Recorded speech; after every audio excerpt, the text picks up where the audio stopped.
pessoal, hoje nós vamos começar a nossa volumetria de complexação, então é a nossa sexta aula.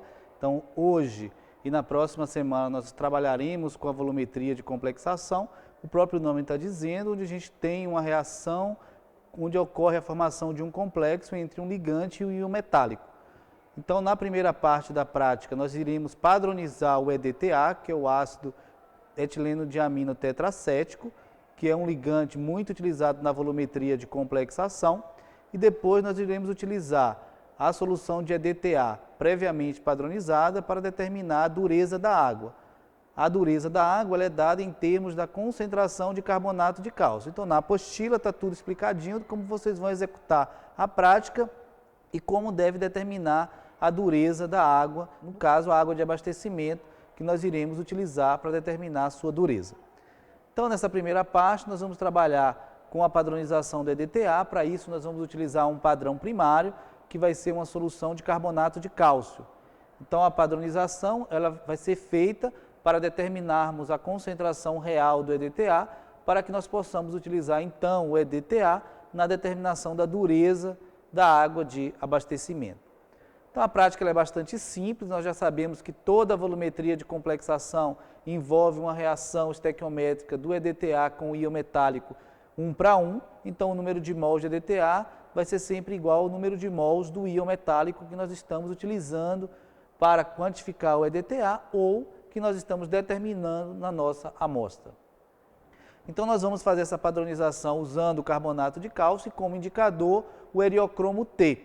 Esse heliocromo T é um indicador bastante utilizado na volumetria de complexação com o EDTA, onde ao adicionarmos esse indicador no nosso Erlenmeyer, ele complexará com uma fração do íon metálico. Quando nós iremos adicionando o EDTA no meio reacional, o EDTA terá preferência para complexar com o íon metálico livre.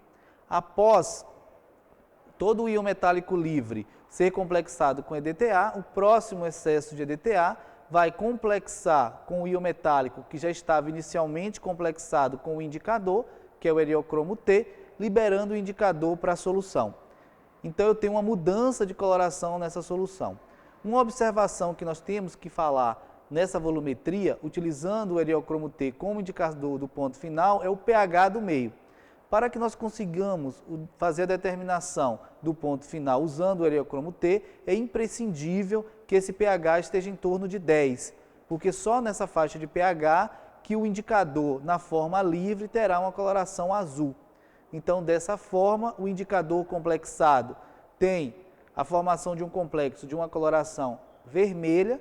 Após o ponto final, quando o indicador está livre em solução, essa solução passa a ficar azul, indicando então o ponto final dessa titulação.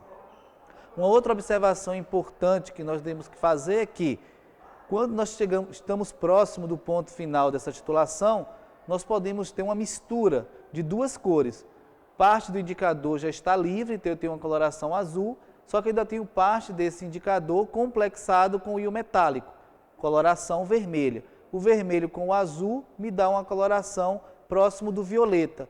Esse ponto ainda não é o ponto final da titulação, porque isso acusa que nós temos ainda o íon metálico ainda complexado com o indicador, ou seja, o negro de heliocromo T. Então nós só paramos de adicionar o EDTA quando a solução realmente ficar azul. Então isso vai ser possível de nós observarmos quando estivermos executando a nossa prática. E como nós iríamos ajustar o pH desse meio? Então nós já sabemos que o pH